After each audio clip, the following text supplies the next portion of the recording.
We're going to pass by some birds over on the right. If you see some birds with some spikes on their heads, these are going to be some East African crown cranes. One thing about East African crown cranes, if a female finds a male that she likes or vice versa, they'll go up to each other, perform a little dance, and they'll boogie all night long. The reason behind this is because East African crown cranes, they mate for life. And they can weigh all the way up to 12 to 15 pounds and have a 6 to 7 foot wingspan. But when little baby East African crown cranes are hatched, they look like golden T-Rexes just walking around. They're pretty cute, right? You even see some big boulders with some legs enjoying a nice little meal together.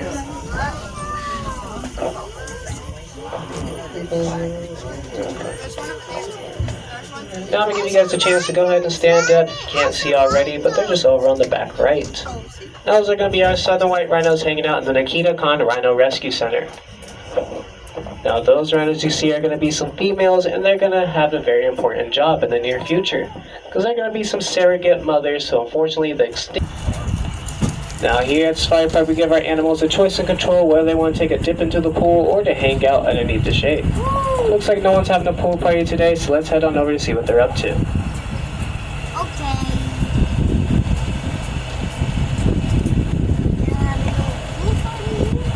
Hand side you're going to see some birds hanging out in the marsh. Looks like they're all hiding from us, but that's okay. But the ones that are standing out, those ones are going to have some bald heads, some sharp beaks, as well as some sharp talons. And those are just going to be our vulture species. We have two different types hanging out now. The one with the brown coloration that goes up to its neck, those are going to be our lapid-faced vultures. And the ones with the white and black, those are going to be our Rappel's vultures. And this is just going to be one of the little girls. This is going to be one of our Maasai giraffes, and they can get up to 16 to 18 feet tall. But next to this little Maasai giraffe, you're going to see these guys with the black racing stripe on the side of their bodies. These guys are called springbok. And springbok are known as the cheetah chickenuggies, because these are the number one things that the cheetahs love to chase when they're on the hunt. And these springbok, they can move pretty fast.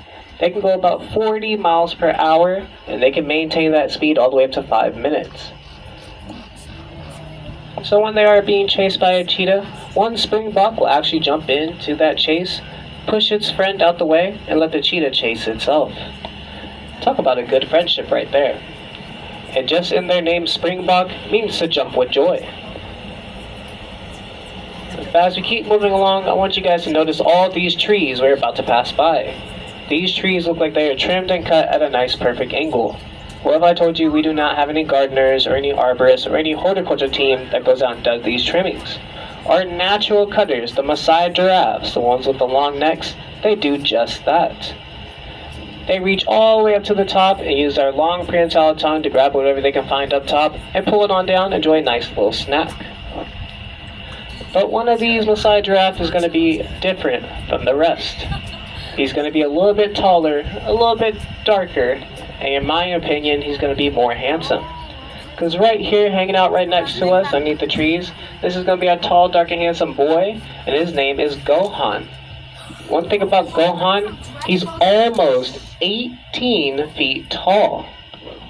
Well, one thing about Gohan, he's technically still a little youngster. So he still has more room to grow. Maasai giraffes, they're known to live all the way up to 20 to 25 years out in the wild.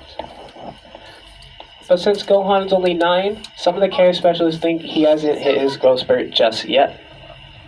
They think Gohan can actually surpass 18 feet and go all the way up to 20 to 22 feet. It's pretty rare and remarkable for a Maasai giraffe, but Gohan has excellent genes. But go ahead and wave and say hello to Gohan because he loves people. Now, if you ever see these giraffes and you ever wonder what are those little nubs on top of their heads, those are something called ossicones. And ossicones are just little bits of bone that are on top of giraffe's skull that get more calcium from the rest of their bodies. So just think of your elbows, those sharp points. Just try to locate those on top of your heads, and then they'll grow all the way up to the top, and then they're covered by some tufts or some little hairs. I'll talk more about the giraffes when we get to the other side. In the meantime, right across from us, you're going to see these guys with the long horns, as well as some white to pearl coloration with the black and white markings on their face. These guys right across from us, there's something called